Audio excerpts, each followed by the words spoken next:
इंदौर के बाद महू के पानी ने बीमार किया है। ये गलत बात। इंदौर के भागीरथपुरा में दूषित पानी पीने की वजह से 26 लोग अपनी जान गंवा चुके हैं। कोई भी अभी तक भागीरथपुरा की त्रासदी को भूल नहीं पाया है, लेकिन इंदौर से 24 किलोमीटर दूर महू में भी वही हो रहा है जो भागीरथपुरा में हुआ।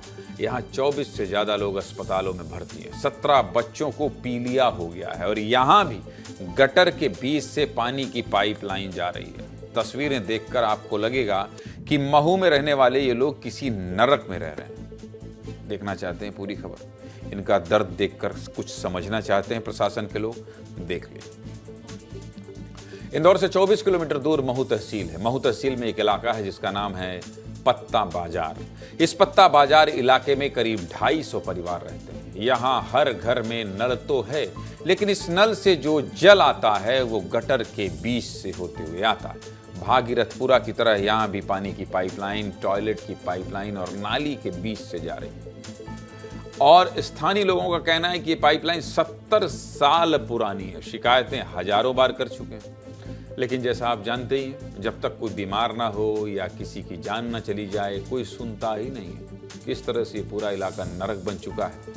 अक्षत मेरे सहयोगी एक रिपोर्ट दिखा रहे हैं। एक एक तस्वीर देखिएगा ध्यान से, देखिए।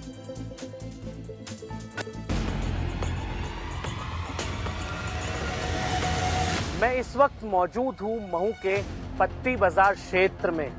ये लाइन है पानी की लाइन और ये जा रही है सीवेज की लाइन में से। ये जो लाइन आप देख रहे हैं मेरे सामने, ये लाइन पानी की लाइन है, शुद्ध पानी। लेकिन यहाँ पर शुद्धता दूर दूर तक नहीं है, क्योंकि यही लाइन जो है ये ड्रेनेज के बीच में से जा रही है। हमने आपको वो पाइपलाइन की तस्वीर दिखाई जो पाइपलाइन गटर में से जा रही थी। अब तस्वीर हम आपको दिखाएंगे इस सरकारी नल की, क्योंकि घनी आबादी वाला क्षेत्र है। यहाँ पर बोरिंग हर घर में नहीं है, इसलिए यहाँ पर नल है, सरकारी नल है, जहाँ से लोग अपना पानी भरते हैं। ये नल है, लेकिन आप गंदगी इसके आसपास देखिए। ये एक बैकलाइन है, यहाँ पर गटर का पानी यहाँ पर है, बाजू में से सीवर जा रहा है यहाँ पर, और कितनी गंदगी यहाँ पर है। यहाँ पर सांस लेना मुश्किल है, लेकिन आम नागरिक जो है वो यहाँ पर मजबूर है। मेरे पीछे जो आप देख रहे हैं दृश्यों में आपको जरूर ऐसा लग रहा होगा कि ये एक बैकलाइन है, लेकिन माफ कीजिएगा, ये एक अच्छे नगर निगम की, एक अच्छे कैंटोनमेंट बोर्ड के द्वारा दी गई यहाँ के रहवासियों को एक गली है। ये गली का आप हालत देखिए। कार्रवाई नहीं होगी। कार्रवाई कब होगी? कार्रवाई तब की जाएगी जब लोग अस्पताल में जाएंगे, बीमार होंगे, अपनी जान खो बैठेंगे, किसी परिजन को खो बैठेंगे, किसी अपने को खो बैठेंगे, तब जाकर इस कैंटोनमेंट बोर्ड के और इस प्रशासन के कान में जू रहेंगे। अब बताइए, ये पानी पीना संभव है? कोई अधिकारी ये पानी पी सकता? नहीं पी पाएगा। तस्वीर देखकर शर्म आती है इस सिस्टम पर। मतलब कैसे लोग हैं? एक टॉयलेट की पाइपलाइन के बीच से पानी की पाइपलाइन निकाल दी है। जब बड़े बड़े शहर बनते हैं तो पूरा नक्शा बनता है, प्लानिंग होती है, बड़े बड़े सिविल इंजीनियर को ठेका मिलता है और ये सब मिलकर पानी की पाइपलाइन को नाली के बीच से निकाल रहे हैं। आप लोग काम करने से पहले कुछ सोचते हैं या नहीं सोचते हैं? या आंख बंद करके कुछ भी किए जा रहे हैं? सरकारी काम है, कौन देख रहा है, भगवान भरोसे कर दो। अरे आम आदमी की जान की कोई तो कीमत होती होगी। छोटे छोटे बच्चे कह रहे हैं कि सिर्फ पानी ही तो पिया था, अब पानी नहीं पिएंगे तो बीमार पड़ जाएंगे। पानी पी रहे हैं तो बीमार पड़ जा रहे हैं। क्या करें?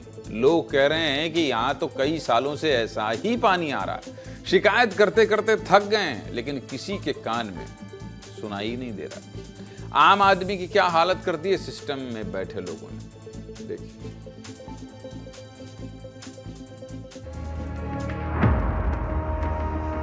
कोई नहीं सुनता है। बंद भी हो गया नल, और ये नल का कनेक्शन वो अंदर से आ गया है, तो नाले के अंदर चला गया है और अभी बंद है नल, पानी चल ही नहीं रहा। सर आप क्या करें, पीने का नल ही हमारा यहाँ पे सब कंटोनमेंट की गाड़ियाँ आती हैं, खाली होती हैं। मोहल्ले के भी लोग फिर यानी कचरा इधर आके फेंकते हैं लोग। ये माहौल देखेंगे तो यहाँ तक के पूरा नाले का पानी रहता है और पूरा मल मूत्र यहाँ रहता है, और उसके बाद भी मतलब हमको यहाँ से पानी भरना पड़ता है। इसके अलावा कोई व्यवस्था नहीं है। फिर उसके बाद रिपोर्ट निकाले तो उसमें पता चला कि पीलिया निकला।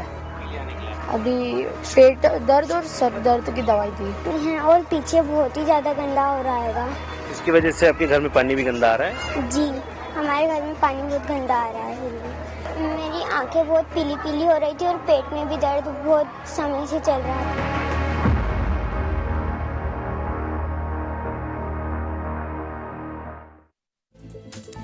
जब 24 लोग बीमार पड़ गए, छोटे छोटे बच्चे अस्पतालों के बिस्तर पर पहुंच गए, तब कलेक्टर शिवम वर्मा को लगा कि अब मेडिकल सर्वे करा लेते हैं। अब कलेक्टर साहब घर घर जा रहे हैं और कह रहे हैं पानी उबाल कर पीजिए, ये पानी गंदा है। इस इलाके की विधायक ऊषा ठाकुर भी लोगों से मिलने आई थी, वो भी यही कह रही थी, ये तो बहुत बड़ी समस्या है, इसकी जड़ तक जाएंगे और फिर इसे दूर करेंगे। महू कंटोनमेंट बोर्ड के सीईओ विकास कुमार भी मरीजों से मिले थे, जिन पर इस पूरे इलाके की जिम्मेदारी है। उनकी भी यही लाइन थी, समस्या है हमारा लखनऊ में एक प्रपोजल अटका है, जैसे ही वो आ जाएगा तो सब सही कर देंगे। तीनों के बयान सुनाइए भाई। करेंटली अभी 10 लोग एक्टिव हैं जिनको हमने अस्पताल में भर्ती कराया है। ये जॉन्डिस या उससे मिलते जुलते सिम्टम लोगों में देखे गए हैं और हम लोग डॉक्टर्स की टीम निरंतर इसको मॉनिटर कर रही है। लाइन ऑफ ट्रीटमेंट क्योंकि विभिन्न अस्पतालों में एडमिट किया गया है। पानी यहाँ जो इस बस्ती की सबसे बड़ी प्रॉब्लम है वो ये है कि नल कनेक्शन नाली में से सबने ले रखे। कैंट सीओ से बात हुई है, कल से निर्देश दिया है कि ऊपर से लाइन खोदकर नल की लाइन ऊपर से डाल दी जाए, ताकि ये जो एक शंका है कि और इसी कारण पानी में अशुद्धि मिली हो, तो इसका जड़ मूल से ही समाधान करेंगे। हमारी जो हर पाइप है वो सड़क के बीच से है, कहीं कहीं नाली क्रॉस कर सकती है, बाकी नाली के नीचे पाइप नहीं है। लोगों ने क्या लगभग 60 से 70% यहाँ कनेक्शन अवैध है, तो वो नालियों के थोड़ा कटिंग चार्जेस बचाने के लिए नालियों के अंदर से ले लिए। तो अब उनसे अनुरोध कर रहे हैं कि बाहर करें और विधिवत उनको जो सड़क के बीच में ट्रेंच करके उसके अंदर शिफ्ट कर रहे हैं। तो अभी एक स्वीकृति लखनऊ से आनी है जो संभावित है कि 2 या 3 दिन में आ जाएगी। ये बीमार ना होते तो 3-4 महीने में भी ना आती। देखिए, आप तीनों माननीयों से सीधा और साफ शब्दों में कहना चाहता हूं कि ये जो हो रहा है ना, उसके जिम्मेदार सिर्फ और सिर्फ आप लोग। स्थानीय विधायक कह रही हैं कि समस्या की जड़ तक जाएंगे। अरे जब कोई बीमार हो जाता है तभी आपको क्यों जड़ तक जाना है याद आता है। अब तक कहाँ थी आप? कलेक्टर कह रहे हैं आप सर्वे कराएंगे, अब तक क्यों नहीं कराया भाई? सीईओ कह रहे हैं अब सब सही करेंगे, तो भाई साहब अब तक क्यों नहीं किया? किसका इंतजार करते रहे आप? और जब ये सब हो गया तो सब चिंता व्यक्त कर रहे हैं। इसीलिए कहते हैं कि ये जो पुलिस नहीं है, अपने पुलिस बदनाम है बेवजह की। जब अपराध हो जाता है तो पुलिस आती है। यहाँ प्रशासन और राजनीतिक लोगों को देखिए, सीधे मुद्दे की बात है ये। शर्म कीजिए सिस्टम में बैठे लोगों, आपकी वजह से 24 लोग अस्पताल में भर्ती हैं। और मैं तो एक ही लाइन लेता हूँ इस समय, शर्म कीजिए, शर्म कीजिए, शर्म कीजिए।